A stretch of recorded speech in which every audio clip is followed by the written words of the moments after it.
Sheila. How are you today? Hey, Serena, I'm good. Let's take a deep breath. It's been a frazzling day for me, for sure. We're so happy to have any listeners who wanted to join us today for episode 2. We have a great show today, and we get to be with one of our very dearest friends, and I think the audience is going to really love hearing from her. I have to tell you, I am still on a high from the last episode, which was our maiden voyage in the podcast world. It was so much fun to do. We've gotten great feedback from the teasers that we've put out on social media, but we're just getting started. I'm so excited about this venture. So thank you again for joining me along the way. What's been going on with you lately? It's been about a month since we recorded the first episode. I know. We both have been traveling a bit. We're wrapped up with high school, ready to go to college, kind of getting ready for that. We just got back. My daughter and I went to New York for a long weekend, which was really fun. Got to see some plays and eat some good food. And I know you have been out and about. Yeah, we've been on the road too, and talking about being at this season in life. One of the things that my husband and I got to experience together last week, something that we've dreamed of for a very long time, is when we go on a vacation or go out of town somewhere and we're not ready to go home, just don't go home yet.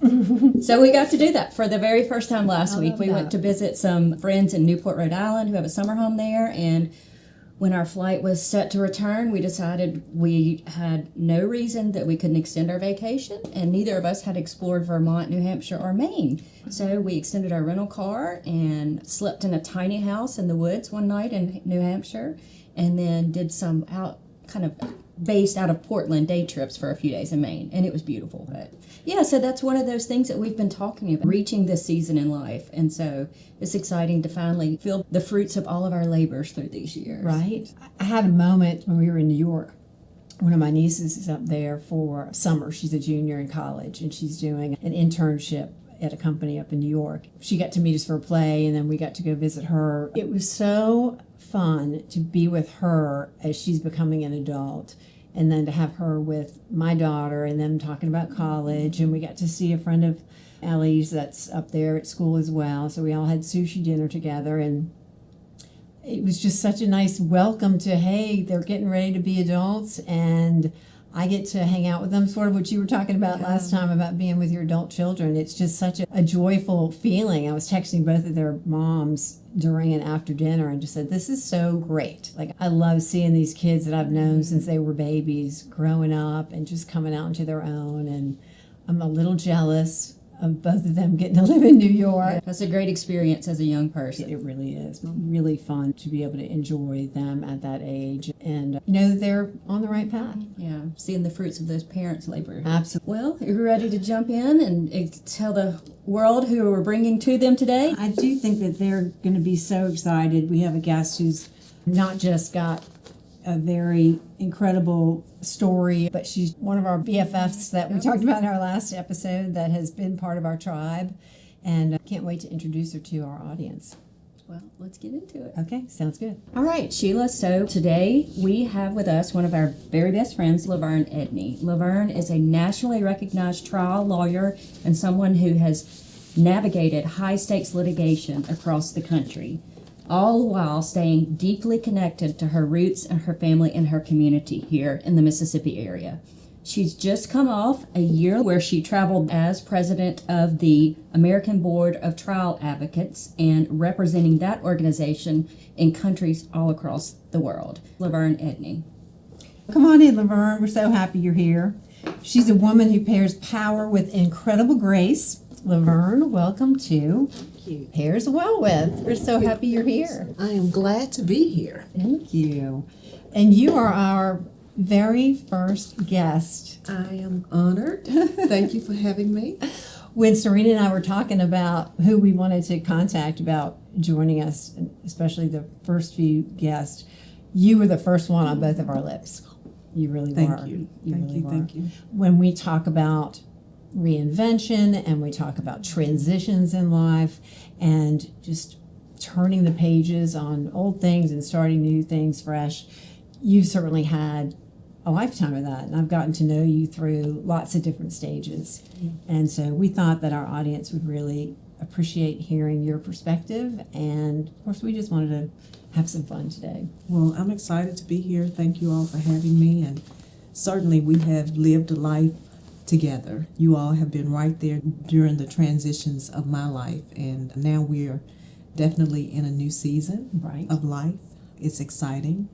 It's exciting to hear what you all have done, this summer even, just to live life together and to enjoy life together. The older I get, the more I appreciate where we are and all that we've come through and been through together that makes us who we are today. Absolutely. I may get a little emotional. I was I so know. I was so excited last time. I think I may have been a little bit silly, but I might get emotional today just talking about all of this. So Well, Laverne, you are the youngest of 14 children from, I call it the Mississippi Delta. I'm not from here, but is it officially the Delta? Yes, we call it the Mississippi Delta. And, when I tell people that I'm from the Mississippi Delta, if you're from Mississippi, that entails anywhere from Yazoo City all the way up to almost the Tennessee line. But for me, for the Mississippi Delta, it's right there in the heart of Mississippi.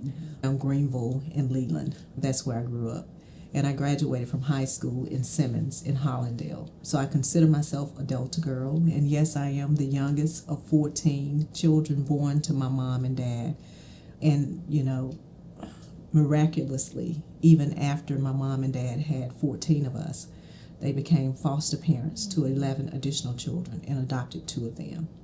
So, Just amazing. they were amazing people. yes, Well, and they created an amazing child. They loved a lot and spread a lot of love, not only in our family but throughout Mississippi Delta. Well, you have had such an illustrious career in the law. That's how we met as lawyers.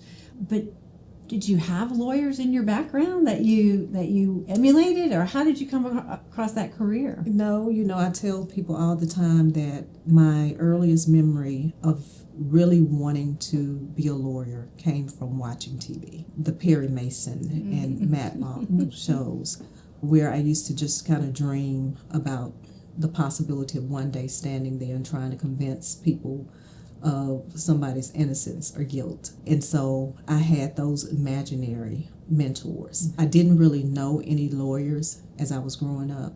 Did you have any other path that you considered, or was it always going to be the law? Well, yeah, I considered something that I was really, really good at, and that was typing. I wanted to be the best secretary to someone, and I did that. And in fact, that is how my career really got kicked off. I started with the Institution of Higher Learning, known as the College Board Office. I worked my way up to becoming the administrative assistant to the Commissioner of Higher Education. At that time, it was Ray Clear. He was a lawyer. He surrounded himself with lawyers. There were a lot of lawyers in that office. And 2 lawyers in particular really encouraged me to pursue my dream, and that was Suzanne Sharp and Steve Kirschmeyer. Steve is now deceased, but he and I spent a lot of time talking about my dream and pursuing the dream.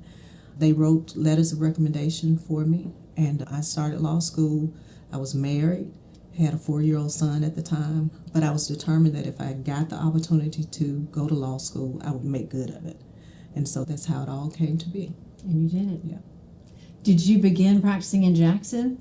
I did. I graduated from Mississippi College in 1996.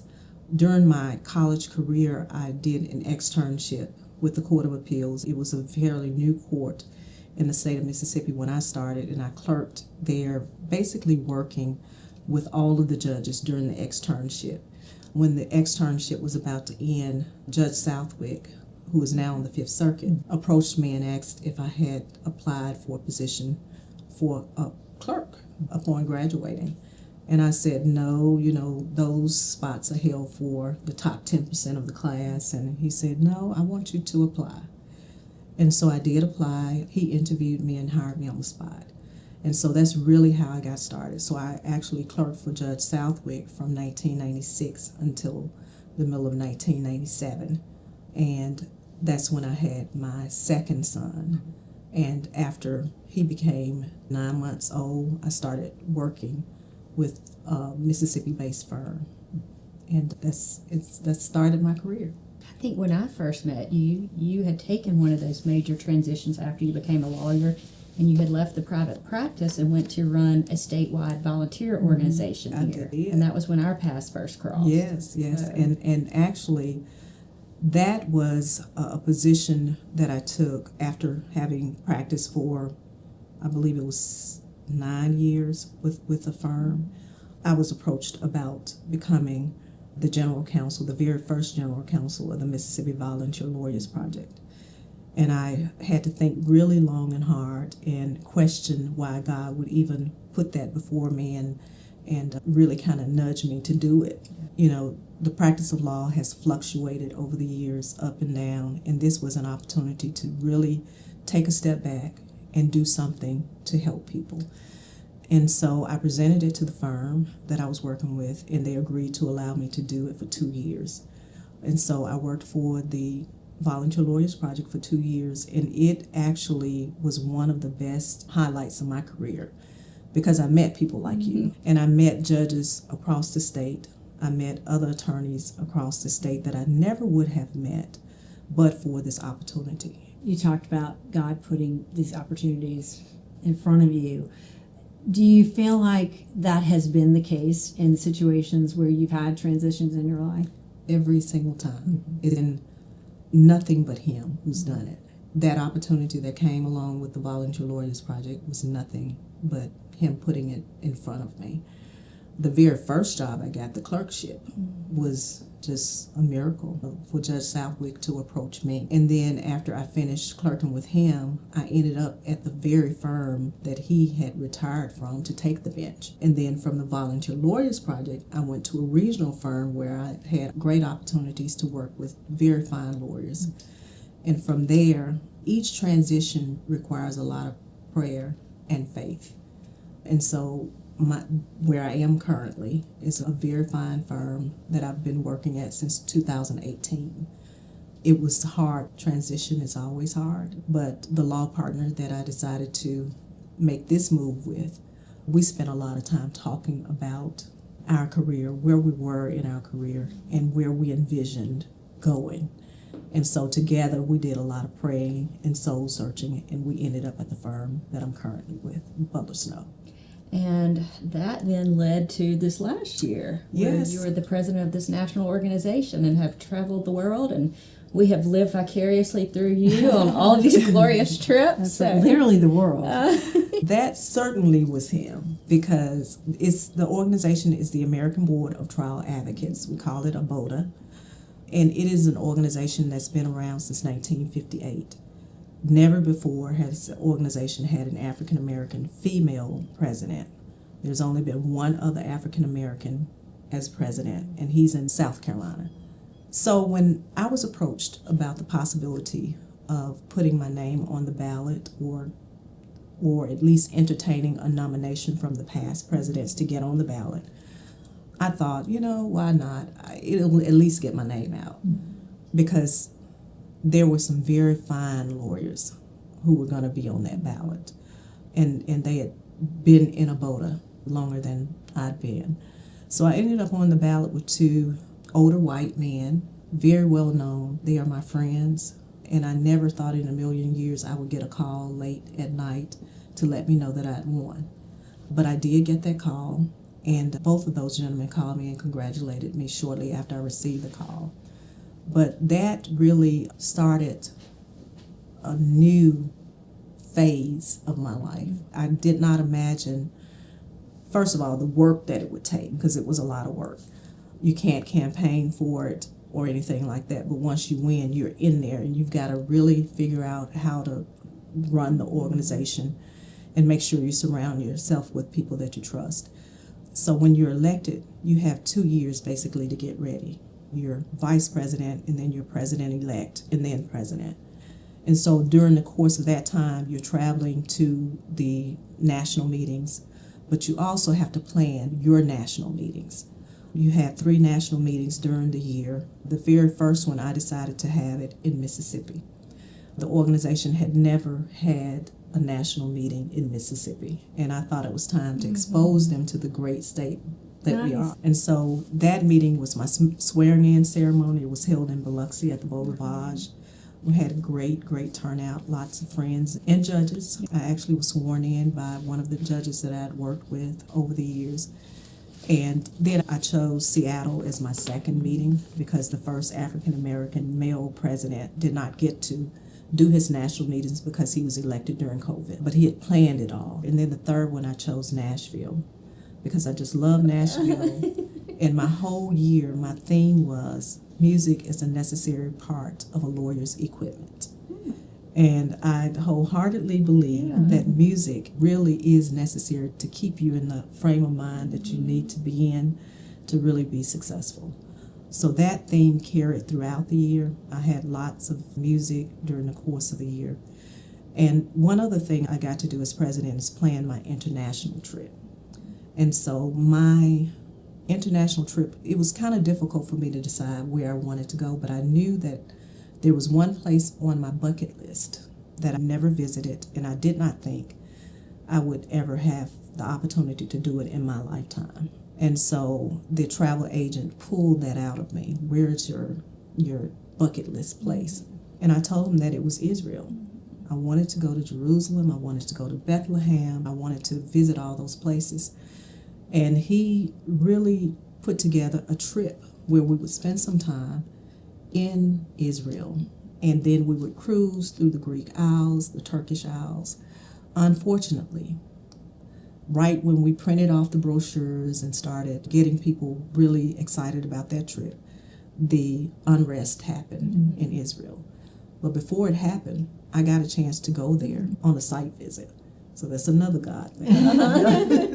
I got a chance to visit Bethlehem. I walked right there and put my feet in the Jordan River. I swam in the Dead Sea. I bathed in the salt of the Dead Sea. I got a chance to do all those things that I had on my list. And so we had to pivot a little bit on the international trip. We started off in Athens, Greece. We still sailed through and stopped at a Greek Isle every single day, and also the Turkish Isles. And then after the cruise, we flew from Athens to Sicily. I had never been to Sicily. I will say was the most amazing part of the international trip. If I had to do anything over, it would be Sicily. Oh, I hear a friend trip being planned maybe next year.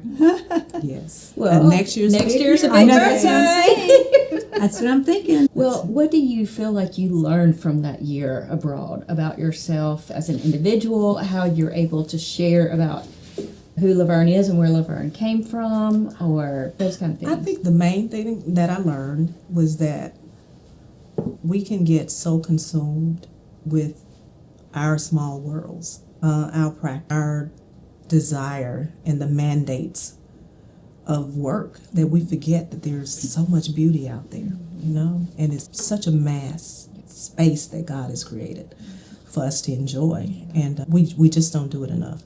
I was sort of thrust into that, and I've loved traveling all of my life, but that really opened my eyes to all of the possibilities of life, because in addition to my national trips and my international trip, I traveled the world to the different chapters, and a lot of chapters invited me to come and visit. So I actually made over 50 visits to chapters. Oh, wow, I didn't realize that. Yeah, That's a lot of freaking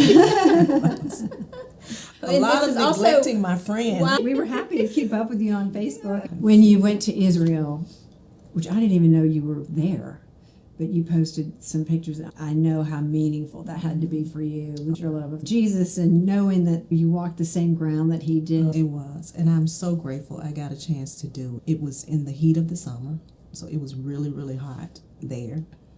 But I wanted to touch everything. I wanted to take my shoes off. I wanted to just feel places where I know Jesus had walked, And so it was amazing to do that. I bet. So what's been harder?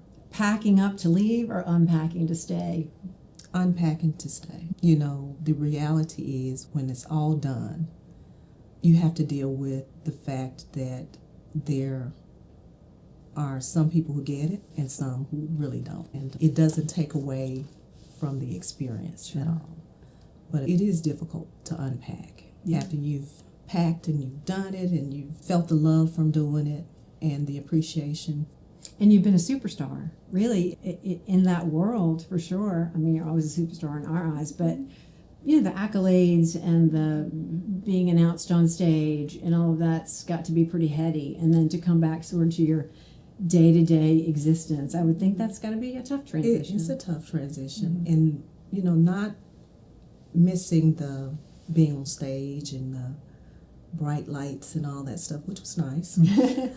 But I really met some dynamic people. When you think about it, ABOTA consists of the best trial lawyers in the country. You can't just walk into ABOTA. You have to have a requisite number of trials, and then you're vetted. So I was working with some incredible people who were incredibly nice and supportive. And so my everyday focus right now is to make sure that I don't forget that. I don't let anything diminish that experience. And that can be a constant. And those relationships will continue for years, for a lifetime. And I'm blessed to have done it. You know, my dad had a similar type experience of being a person who practiced in Mississippi and then got on the national stage with an organization and met people from all over the world. Yeah. And I know he constantly says to himself, like, why'd they pick me to be in charge? Like, I'm... Because he's fabulous. He is. You know, we know why, but, you know, it's just an amazing thing to him because now he's in this position of helping others come up through the ranks. And actually last weekend he was saying that he was looking at resumes of people who were going to do what he did. And he's like, I mean, I look at these resumes and I just think, how in the heck did they put me on that same track? Did you have that sort of same feeling? Absolutely. Yeah. Absolutely. It's still surreal. When I had my big meeting in Biloxi, the amount of support and just, man, I was so emotional that weekend because I could feel my parents. And I had tears the whole time because I knew they would be in awe of just that opportunity. And I know that it's not because of all me. It's prayers and it was people believing in me. But it's surreal. You know, just I know exactly what that feels. And it's just,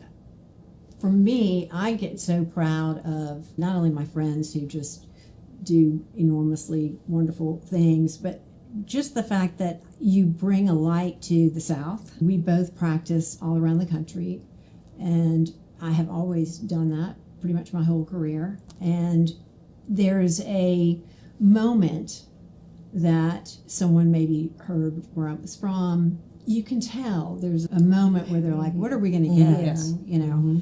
And so I like being a surprise. I like that element of surprise. Like, don't let them see what they're going to get till they get it, that kind of thing, you know. Right. And there have certainly been moments where I felt like I am out of my league and I just better put on my inner Gwyneth Paltrow or whatever movie star I can be today, because I'm going to do a lot of pretending all day long.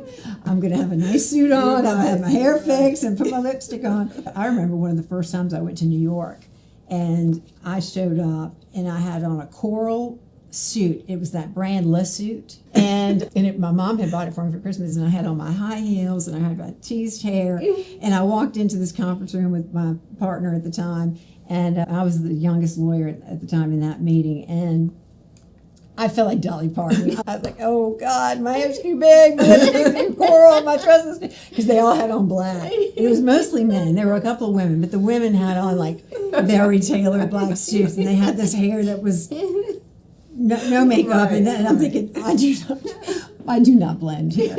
I am not blending here. But it's the joy of getting to be who you are. Well, it was just this is what you get.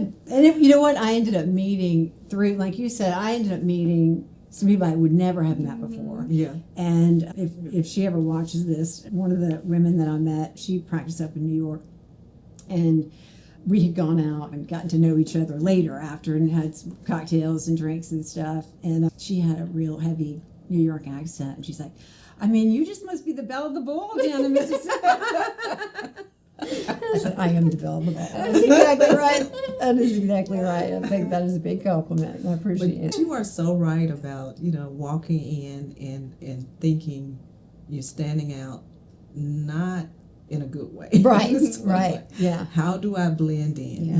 And you know what I've decided? I'm not blending in. Don't. No. I am me. Yeah. I'm different.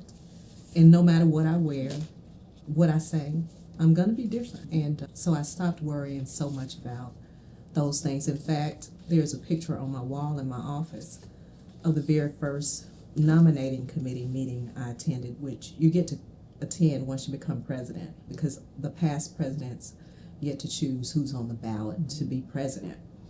And so I didn't realize the significance of this picture that is taken the night before dinner, before the meeting, and right before dinner.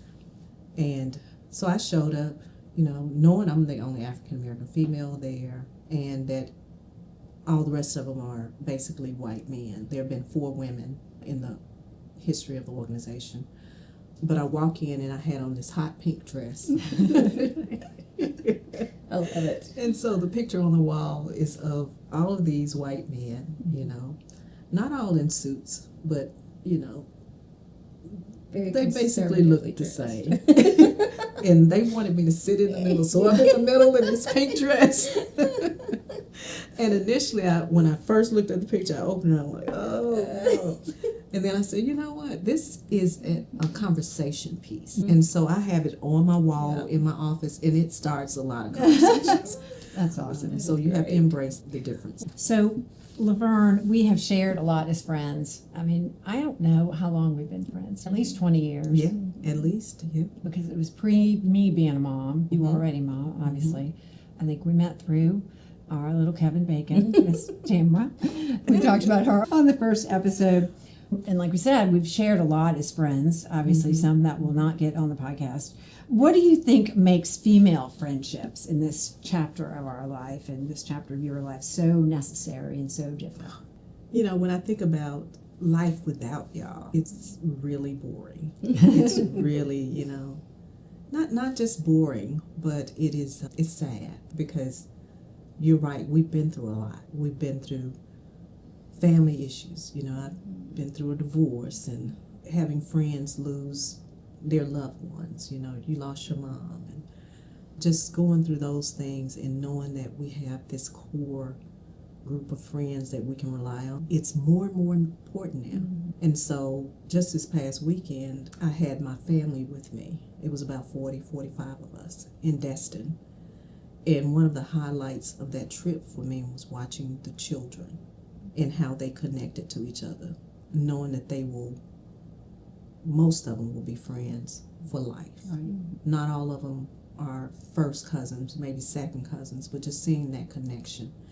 I have hope for the future of our young ladies especially, and every chance I get it, I tell them the importance of having friends, because life is not good without it. You've got to have those core friends. And I've been blessed to have really, really good friends that's been my friends for years, and you know them when you see them. Yeah. And they've all been there for you. Yeah. And we've gotten to know your friends. Oh, yeah. One of the highlights of my last 20 years for sure was our trip that we took for your big birthday. It has to be her birthday trip. That, we would never have met and gotten to know your group of friends like we got to know them on that trip. And we were complete strangers when you all strutted into that Jackson International Airport at 4 a.m. looking like $10,000 each. And Serena and I and another friend, I won't drag her onto the bus, looked like we had just woken up in our pajamas, which we had. And you all came in with all your hair done and stiletto heels this high. And we were like, okay, we're ready for a week together. I And it tell was people so all the fun. time, that was the absolute best girls trip I have was. ever been on in my life. It I absolutely mean, the was. absolute best, and I've been on lots of them all over the place. But the cultural experience, Yeah. the laughter, how we all got so vulnerable and open with one another Yes. around that table at night. Yes. And I mean, So let me give the audience a little context into what we're talking about without going into anything. Okay, yeah, because we very made a deep. pledge. We made a pledge. My big birthday that we're talking about is my 50th birthday. We went to Costa Rica. We went to Turks and Caicos. Turks and Caicos. And so I had basically 2 core groups of friends, and I still have 2 core groups of friends, and I'm just going to break it down this way. I have black girlfriends, and I have white girlfriends, and I love them both the same. And I thought it was really important to try to bring together the 2 groups. And so for my birthday, Turks and Caicos was an opportunity to do that. And fortunately, y'all answered the call and showed up. And so when we get to the airport, that was the first time that the 2 core groups really came together and met. And what a time we had. What a time. I didn't realize we were going to have T-shirts waiting on us. Oh my gosh. I forgot about the shirts. we I'm had shirts. She's like, it's just, everything's so funny when I think of it. Did you know, I don't think I've ever asked you this, I mean, did you sort of select the people that you thought would get along beforehand, or did you just roll the dice? I rolled the dice. You did? Yeah. And I think most of us still remain. Well, and that's what really I was going to good say. friends. Absolutely. So there were 14 of us since that trip, which has been almost 10 years ago now. We all get together for everybody's That's birthday. right. We all do. get together for our Christmas thing. That's we get together for each other's kids' graduation parties. So you didn't just bring us together. We've stayed that little unit since then, and it's been fabulous. That's right. That's right. And meeting people as adults and forming deep friendships as adults is not an easy thing for a lot of people to do. And the investment that it takes to do that and to show up and to be there. How have your friendships changed, like as you've gone through transitions in your life? I think they've pretty much stayed the same. You learn how not to sweat small stuff. That's how you keep your friend. You can get your feelings hurt. I like getting my feelings hurt by my friends now. Because it's like, I know they would never intentionally hurt No, me. of course not. And when my feelings are hurt, it's because I need to change something. I need to do something different. And when I feel like they are unjustified in saying or, giving me a comment, I let them know that. And we remain friends. That's not the way it is now. Right. People are fickle, that they don't take criticism very well, and they don't take comments very well, but we do, And that's what makes a friendship strong. I've seen a lot of funny napkins and things that say we're best friends, we curse each other out in the day, party at night or whatever, but it's necessary to stay real with each other. And Sheila, speaking of friendships, you have been so amazing as a friend.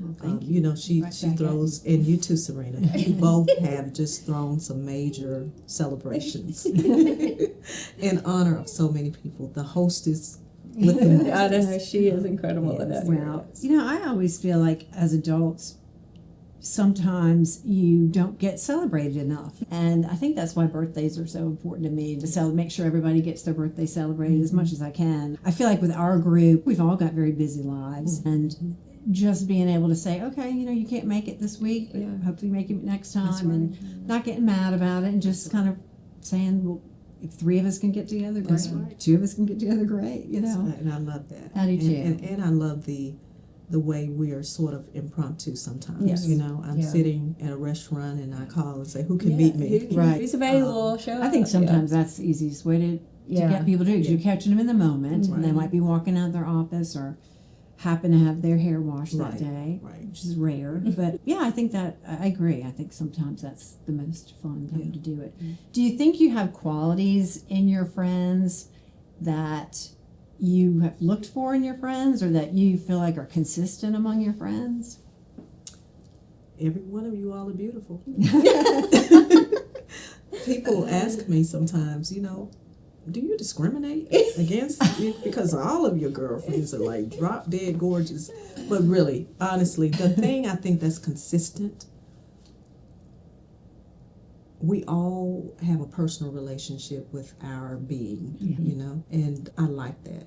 And we're not flaunting it, it just is what it is, you can tell. There's a calmness in all of us.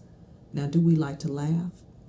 Dance, all of those things. We love that, but we love hard, you can tell. Our children, our joy, and I can see that in each mother's face, and it's just those qualities. We don't have drama. Right. We really just don't. simple. And, you know, given all of our professional past, too, that's a little, you would kind of expect that amongst a group. You know, one of the very first Friendsgivings that we did, probably about 15 years ago, we tried to play a game, or no, it was our Christmas. We tried to play a game where we, you know, did the Dirty Santa game, and it took us almost an hour to come up with the rules because it was a table full of female lawyers, and we just kept saying, That is no, so you can't true. do that. You have to do it this way. And every year we have to go back to, okay, what are the rules? And we almost change them every year, too. But I know. And around this time of year, like midway through, I start thinking about my dirty Santa present. Like I always have the Really one that good people want to steal the most. That's always my favorite thing. You brought up the fact that you brought your black friends and your white friends. You wanted us to all meet. I'm interested to know, do you have a difference in your friendships between your groups of friends? No. No? No, you could tell that when we were on the Yeah. vacation. Yeah. You know, we are just that's one of the things that I love about mine and your friendship. I have taken you some places and to do some things that you had never experienced, That's and right. you have done just as. I remember going to Sylvia's that Oh, night yeah. with you. I've been to Jackson State's homecoming with you. You've been to my dad's house and sat on saddles up in the barn. That's I true. mean, like, so That's you true. and I have. and it's good to exchange know. those different, I love you know, those different experiences. exposures to That's things right. that would That's not right. be a normal place in our circuit. That's so right. I have loved that about our And, friendship. and then our sharing of music too. Oh yeah. I guess that's one difference. You know, if you come to my house and the black friends are there, we're going to be playing Johnny Taylor and Bobby Blue. We're playing, and you know, we're going to be doing R&B, and then I come. You like the R&B? Oh, I love the Yeah. And you come here and I Sheila, feel like I'm yeah. deficient in the music scene. Everything else. I've got like Harry Styles playing, and, you know, I'm so bored when it comes to that kind of thing. I need to pick it up. But that's another thing that's so beautiful about our friendships is we all bring such different flavors to the table. We You do. know. What about friendships do you think now, when you think back on 15 or 20 years now that you've known us, when I think about how our friendship has grown, you know, of course that comes with time, but being more forgiving with one another about little things, that's a huge difference I see in my life with my girlfriends now than maybe when I was 35, because you were just in that little nitpicky yeah. phase in life. And now, you know, we said we don't have time for that drama. And so that's one development that I see is, have you seen another area that you've seen just significant growth in your friendships? You know, there's so much different now than it was, but it's never been that nitpicky thing with us even back 20 years ago Yeah. when we were in our 30s. But one thing that I've noticed is we look out for each other more. We, you know, if I don't hear from you in a while, Yeah. I don't hear from you in a while, we're going to figure out what Checking the on, deal yeah. is. And Sheila is just the best at watching everybody's birthdays and making sure everybody is celebrated, which Yeah. is a good thing. I think those things have changed over the years. We do that more. We are more intentional about caring and loving on each other. Yeah. You know, our friends, though, one day are going to be our family. I mean, it's inevitable. They already really are mine and always have been, and I treat them like that. And I think that's what makes it so much more precious, because we realize that in this next phase and these chapters that hopefully we'll all see in the next decades to come, that's who's going to be at our Thanksgiving table and around the Christmas tree. That's true. It really will be. And so friends as family is just something that I feel like we're all experiencing that and enjoying it more and appreciating it more. It's just a whole different level of closeness and gratitude. I think one other thing that allows us to do that now and focus on it is because our children have grown up. They don't require the attention that they did 15 and 20 years ago. You've entered the grandmother phase, and so that's something that we've loved seeing that chapter come into your life and how that's blessed you. Yeah, So that's- you are focused on them and spending time with them, but you also still have time for yourself because you're not their direct caregivers. And so as our children transition out of the home, we're able to have more girlfriend time. Laverne, through your career, you have been a mentor to lots and lots of women out there, young women, and who are lawyers and non-lawyers and that type of thing. As you've done that through your career, I'm sure that has fed you in lots of different ways, and I'm sure you've also experienced what makes those girls want to go on and do and do things in the future. What do you wish that women would say more to each other when they're in roles of being a mentor, or just when they're having conversations with their friends? I understand. I've been there. I'm here. You know, it's tough sometimes for young women to reach out to mentors. They think they're too busy. I think mentors need to be a little bit more intentional at reaching out to mentees. We don't like that. Like, if you need me, I'm here. We leave it at that. It's really hard. It's harder for young people now to really find true mentors. And so I wish that more women would seek out young people to really actively participate in their lives and be good mentors. And that's something you have been so incredible really at have through the been. years. And you have brought those Tried. young women to meet with us individually or at our group gatherings just to give them the exposure to other people. I've always admired you for the way that you've made a real effort of that throughout your life.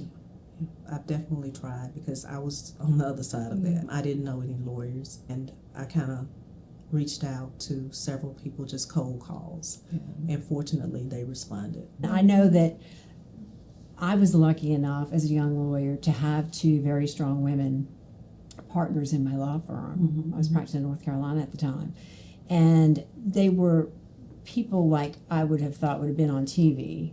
They were both beautiful, and they dressed impeccably, and they were Southern in a way that they were soft but tough, and they both drew the line where the line needed to be drawn, but then you could go have a glass of wine with them, and we became very close, and they really taught me how to be a woman lawyer. And I feel like they gave me a model that I tried to model in the next decades of my career. You know, I've tried to have that sort of respect for myself, for the profession, to always be very purposeful about the way I interacted with other people, Right. to be kind when I need to be kind and tough when I need to be tough. And that is something you have to learn because it's not natural, especially as a woman. And I think even young men have to learn those kind of nuances if they didn't grow up in that world with a professional in their family. You need to learn how to be in the world in which you're going to survive in order to survive. Because if you don't, then you won't. You'll perish. You and I were talking about the fact that when we go in front of a jury, we as women lawyers have to try so much harder than the men. The men just have to put on a suit, and they can even look scruffy, and sometimes that's even more endearing to the jury. The jury is staring at our clothes and our hair and our demeanor, like with just laser focus every moment that we're there. And so you really are almost an actress on a stage. That's true. That's true. And they will be brutally honest with you once the trial is over and you get a chance to talk to them. Yeah. You know, if you ever ask the question, is there something on your mind you just want to ask me? And there have been many a times I've gotten a question, did you ever wear the same suit? I mean, that day you had on that white, that, you know, they remember. They remember. They remember every little detail. Yeah. And Serena, what you do, I mean, probably a decade ago, there weren't any female government relations. Probably two. Right. But yeah. And now you go up to the Capitol. And there's a lot of them. And that area of practice, in my opinion, has changed for the better in the way that women get treated in that arena. I think twofold. One, just more women in that arena. But then number two, the gentlemen in the arena have professional wives. And 2 generations ago, there were, you know, as you mentioned, there were female lobbyists, and the ones that were there, that definitely wasn't anybody's spouse that they knew that did that. So, you know, the male legislators now, I think, treat women with way more respect than they did when I started 15 years ago or more. It's been longer than that. Right. It's about 18 years I've been doing that part of the practice. And I think some of that comes from, obviously, the women who did a good job at it and continue to do a good job at it and sometimes do better jobs at it than their male counterparts. And I think with lawyers, there are so many women, as you said. I mean, I think now the majority of law students are more women, if female not, than- then certainly 50-50. Yeah. And so it's not as remarkable to see a courtroom full of women lawyers and a women judge. And so you kind of lose track of the fact that this is pretty new. Yeah. It's pretty new. You still have to be grateful about the fact that that did change. But again, I think that goes back to just the transition of women into the workforce and women into professional roles in the workforce, not, like you mentioned where you started out in the secretarial role. I mean, that's when women first entered the workforce, that's kind of where everybody went. And then we've just gotten so many more opportunities. And again, that's why it's so important to be mentors to these young ladies growing up. Well, and I think also for our generation, we're seeing women stay in a profession for longer periods of time. So there have been many years probably where maybe women started out and then they went home and they stopped practicing or they stopped doing whatever they were doing. And now I think there are women who understand you can do that. You can transition. You can say, look, I want to stay home and raise my kids, or I want to do volunteer work or whatever, and then I'll go back in the workforce later on. I think that's becoming much more normalized, and the respect is still there. That's right. And I think that for me, and this is what I tell young people, both men and women, but mostly women, when they're considering going to law school, is it is a profession that you can do until the day you die.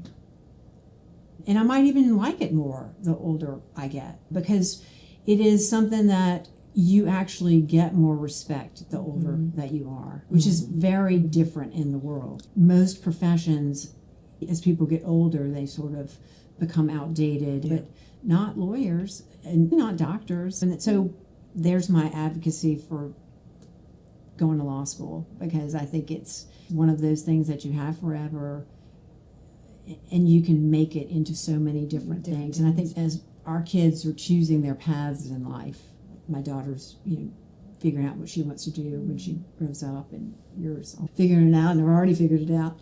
But to be able to find something that you can grow into and develop a love for and a passion for, that gives you different opportunities within that profession, is a blessing to have and to find and to nurture. And I have felt so much gratitude, even though I get very aggravated at my career sometimes. I know that I can turn it into different things. That's sort of the beauty of it. And I think finding that, whatever it might be, it doesn't have to be a lawyer, it doesn't have to be a doctor, it could be an engineer or an electrician. Or my mom always said to my brother and me, I don't care what you all do, but you need to do something that you can do and not need anybody else to do it. So be a plumber, be an electrician, be a contractor.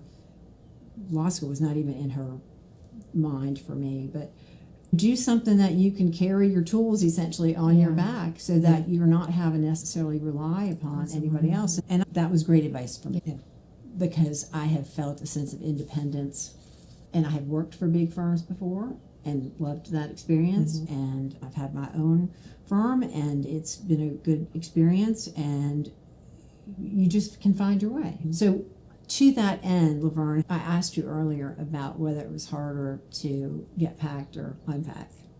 And you said really the unpacking part and the getting settled back into life. So are you at this moment in your life, having experienced what you experienced, do you feel like you are at a point where you sort of want to reinvent things for La'Verne? Yeah, I am. The experience of last year and just where I am in my life, right now. Seeing people here one day, gone the next, watching some illnesses happen as it relates to some of my close family members, seeing people die early, at earlier ages than I've ever seen before. I am at a place of another transition. Peace is what I want, I don't like to be around unrest. I don't like to be around negative people. I find myself laughing at myself more and not being so hard, on me. I find myself trying to be more patient with people than I have. I imagine me not being patient there are times. And just realizing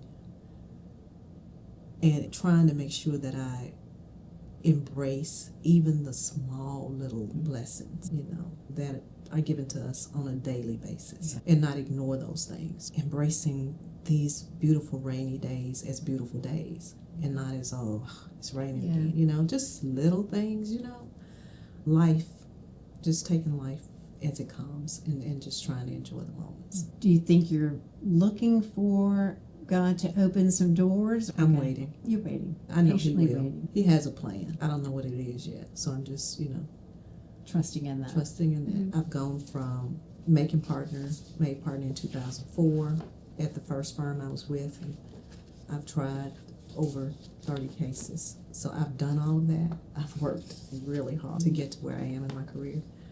And I know that there's this sort of, I don't want to sound like, I'm going anywhere anytime soon. But there's this other phase, that is part of the latter phase of my life and my career, that I'm just waiting to see what they. I think it's so important to pay attention to those moments in your life, even when things seem to be sort of rocking and rolling and you're not even really looking for a door. That's when they open. That's when they open, or they start to creak open. I feel like when I've tried to force things to happen, the doors are slammed shut. But when you're just sort of aware of your surroundings and what's going on, and pay attention to those moments of little whispers of, well, maybe that's something I should consider. Yeah. That's the moments when things happen. That's right. So, in closing out a couple of things on your career, one question on that and then one on a personal note. When you think about success now versus success 20 years ago or success 10 years ago, how does it look different for you now than it did at those time periods? So 20 years ago, success was making partner in the requisite amount of years. Success today is making partner with the book of business. And so success is a bit more difficult today than it was back then. But we've all been successful. It's just a matter of who you're talking to as to how successful. But I think now young people have to reach a lot more to be given credit for being successful. Back then, maybe it was because there weren't very many women or very many African Americans, and that was reaching a major milestone to become partner back then. But that would be the difference now. I hope I answered your question. Oh yeah, you did. And so then in your personal life, how do you look at that too? My personal life is like totally different. What I once thought was reaching success in my personal life is nowhere near where it is now. I am so successful right now in my personal life, and I don't have a husband. I don't have a boyfriend.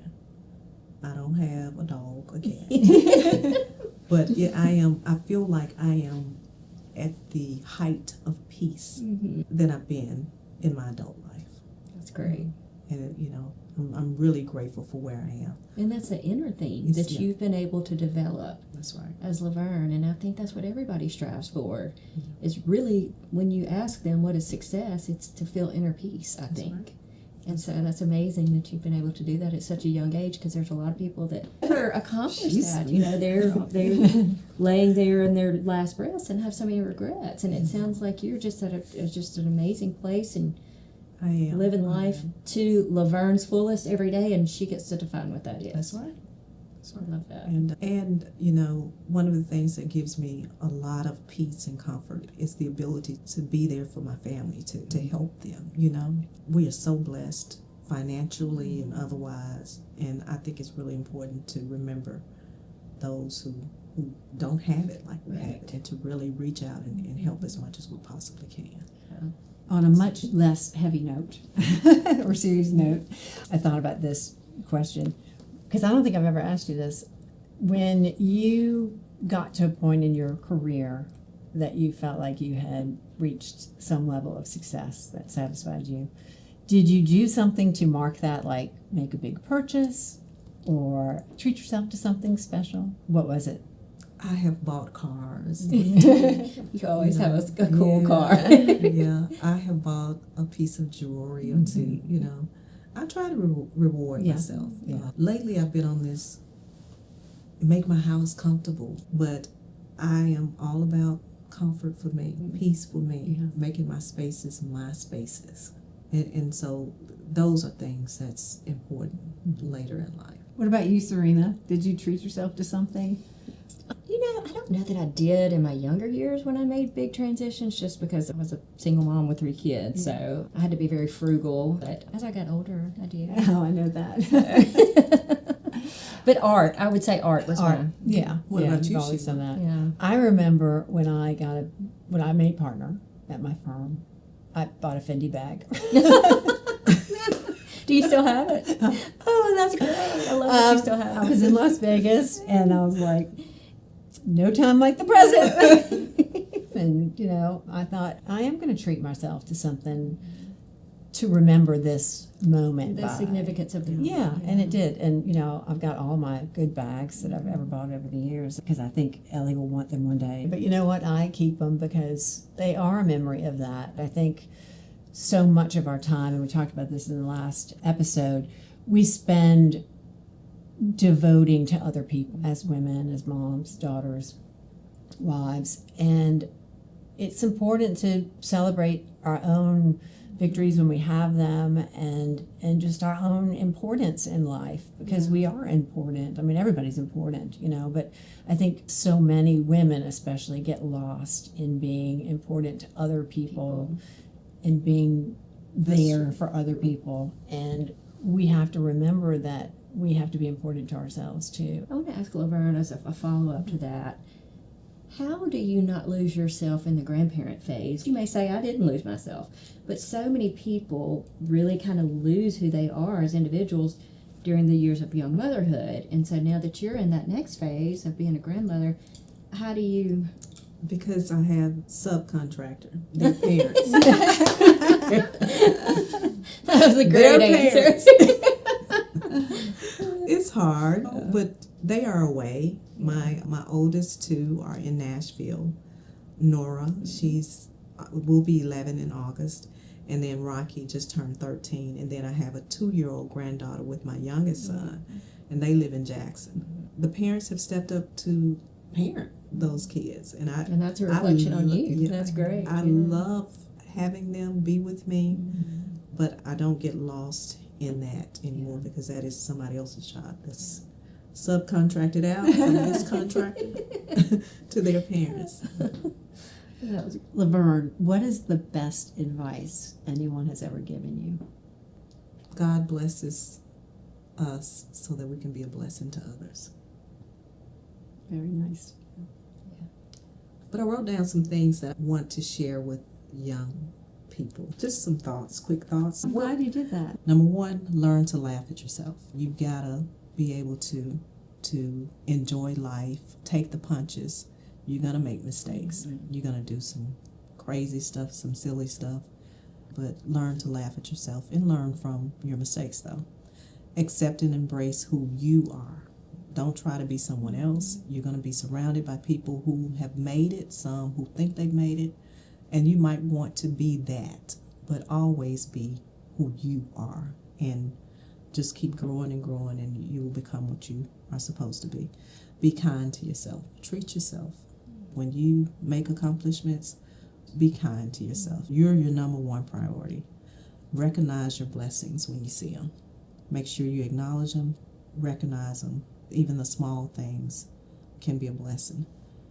Respect and honor old people. That's one thing that I've always done, something that my mom and dad taught me to do, and I think that takes you a long way. Protect your heart. Your heart is your heart. You're the only one who was in charge of it, so you've got to protect it. Don't ignore stuff that's right there in front of you.